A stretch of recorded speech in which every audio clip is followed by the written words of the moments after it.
que bueno, fue noticia hoy porque su presidente, Nayib Bukele, anunció una nueva megacárcel. Aquí estas imágenes impresionantes del traslado de los pandilleros. 65.000 pandilleros detenidos, pero en esta idea de ir deteniendo, de terminar con las pandillas, bueno, se cometen lo que algunos llaman excesos y que otros dicen que son violaciones a los derechos humanos. Mirá, ahí generó mucha polémica esta noticia a nivel internacional, sobre todo en Latinoamérica. Vos sabés que ya varios países cercanos de lo que es El Salvador, Nicaragua, Guatemala, están teniendo reuniones con las autoridades de El Salvador justamente para ver cómo empezar a aplicar, porque hoy uno de los principales problemas, Javi, en el mundo está vinculado al terrorismo y hablamos del crimen organizado, ¿no? El narcotráfico y los grandes carteles que hay en los distintos países de Latinoamérica, pero te digo que mucho va para Europa, así que es el tema, te digo. Es el tema y por eso estamos en comunicación con Oscar Martínez. Él es jefe de redacción del Faro, un medio que, así como dice su nombre, ilumina a muchos de los medios en la región porque le hace frente a algunos temas muy difíciles de contar. Oscar, te queremos agradecer por tu tiempo. Aquí Verónica Menaim y Javier Borelli, te saludamos. ¿Cómo estás? Un gusto acompañarles para hablar, bueno, de este tema que no tiene nada de alegre. Absolutamente. Bueno, Oscar, a ver, para contarle al público argentino que lo que ve son dos cosas. Primero, estas imágenes sensacionalistas, ¿no? Que muestran a gente presuntamente delincuentes que son trasladados de esta manera. Pero por otro lado, un dato, que es que es muy popular este presidente que toma medidas, bueno, esto, que se llevan un poco de los pelos con los derechos humanos. ¿Cómo se vive en El Salvador esto? Mira, Bukele es el presidente más popular que existe ahora mismo en América Latina, sino en el mundo. Sus índices de popularidad están arriba del 80% y los ha mantenido desde que llegó al poder en junio de 2019. Ahora, la megacárcel que ustedes están viendo es un recurso que Bukele ya ha ocupado otras veces para presentarse como el Mesías que va a rescatar este país de su problema de pandillas. Pero no hay que olvidar dos cosas. La primera, Bukele negoció con esos pandilleros que ustedes ven corriendo. Con esa estructura negoció durante 3 años un pacto secreto para reducir los homicidios. Eso lo hemos demostrado en publicaciones del Faro con documentos oficiales del gobierno, pero también una corte en Nueva York acaba de aceptar que eso es un hecho consumado, que Bukele negoció con estos líderes. Cuando la Mara Salvatrucha en marzo del año pasado se sintió traicionada en el pacto secreto, asesinó a 87 salvadoreños en solo un fin de semana. Los dejó tirados en las calles. Entonces en El Salvador empezó un régimen de excepción que nos quita derecho a los ciudadanos salvadoreños y Bukele rompió el pacto con estas organizaciones. Y aquí termino. Ese régimen de excepción ha implicado que decenas de miles de salvadoreños inocentes lleguen a las cárceles. En su video de propaganda, que es imágenes como las que están viendo, Bukele solo nos muestra a aquellos tatuados que tienen tatuajes de pandillas. Pero las cárceles están llenas de gente languideciendo y muriendo sin tener culpa demostrada alguna. Por eso esto tiene que ver con que también hace muy poco no se investigó a uno de los narcos importantes que tiene El Salvador por un tema de lavado de dinero, que el procurador general de El Salvador no avanzó con las causas judiciales. Eso está vinculado tal vez con ese pacto que tiene con estos distintos grupos.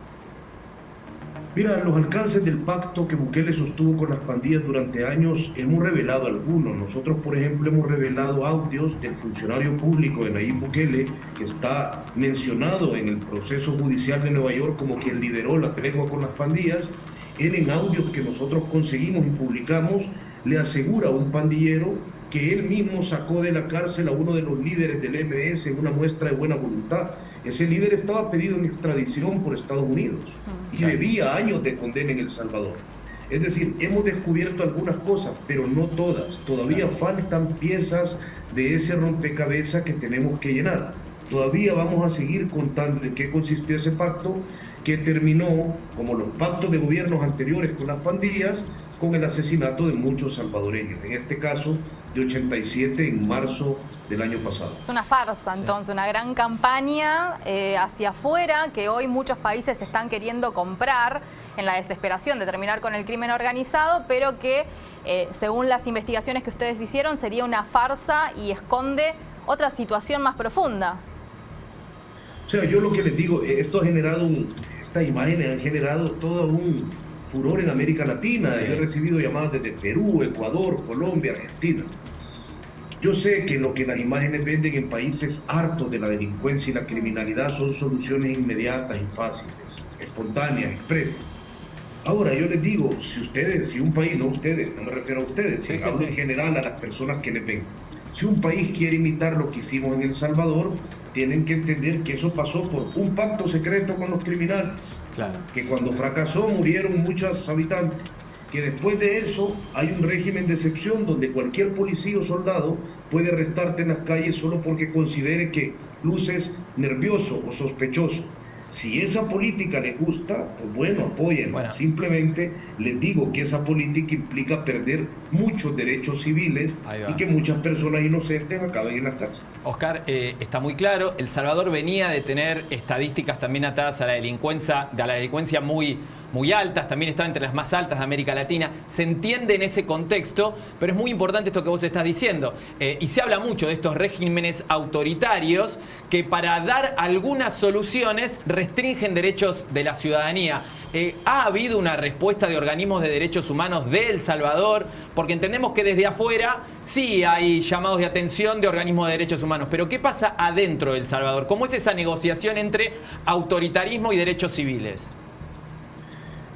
Todos los índices que hablan sobre El Salvador de tanques de pensamiento respetados, principalmente de Estados Unidos, ya no nos califican como una democracia, nos califican como un régimen híbrido.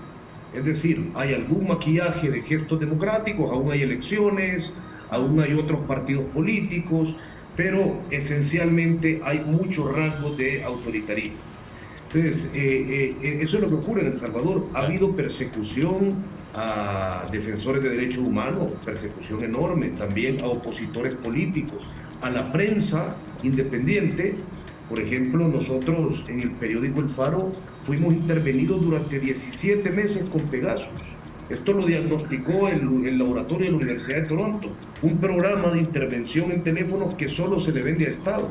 Claro. Hay más de 10 periodistas salvadoreños ya en el exilio del país por inicios de procesos judiciales o por persecución y acoso institucional. Nayib Bukele, el presidente, ha llegado a acusar a mi medio en cadena nacional de lavar dinero sin presentar ninguna prueba. Es muy complicado funcionar bajo las reglas de un país controlado por un solo hombre, porque les voy a recordar una cosa. Sí. Si hay una región del mundo que nos ha enseñado a no darle todo el poder a un solo hombre en Latinoamérica, pero nunca aprendemos la lección. Totalmente. Ahora, entonces, esto puede ser muy peligroso porque las imágenes claramente de campaña a favor de Bukele se están haciendo conocidas, sobre todo en Latinoamérica, y se escuchan muy poco las voces disidentes como estás siendo la tuya y denunciando lo que sucede, lo cual puede ser muy peligroso. ¿Seguro? Para los ciudadanos de El Salvador. Total. Oscar, perdón, una consulta más. ¿Tienen algún tipo de información acerca de contactos certeros entre Bukele con mandatarios de otros países que estén tratando de exportar la receta? Bueno, hubo una cumbre hace poco. Mira, sabemos que Bukele, que en algunos países ya se han dado pasos hacia adelante, pero no me atrevería a mencionar uno en concreto de Sudamérica. Bien. En Guatemala ya se está creando el partido Nuevas Ideas. En Honduras ya la presidenta Xiomara anunció que va a intentar copiar el modelo de Bukele. Y ese modelo, entiendan, está basado mucho en lo que están viendo. En propaganda, todos esos hombres que ven ahí tatuados son miembros de pandillas.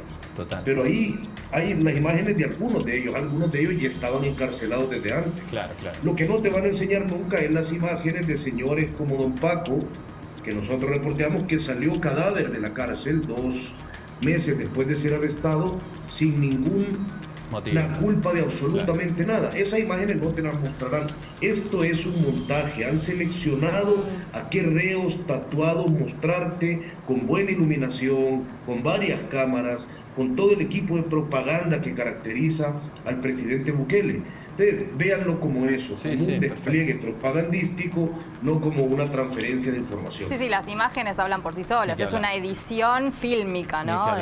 Digna de Hollywood. Oscar, te queremos agradecer por tu tiempo. También reconocemos el valor y la valentía de todo lo que hacen ustedes en El Faro, que como te digo, nos ilumina también aquí en el sur de América Latina con su coraje y también con su nivel de investigación. Te agradecemos una vez más y seguimos en contacto por cualquier cosa. Les agradezco su interés y les mando un abrazo.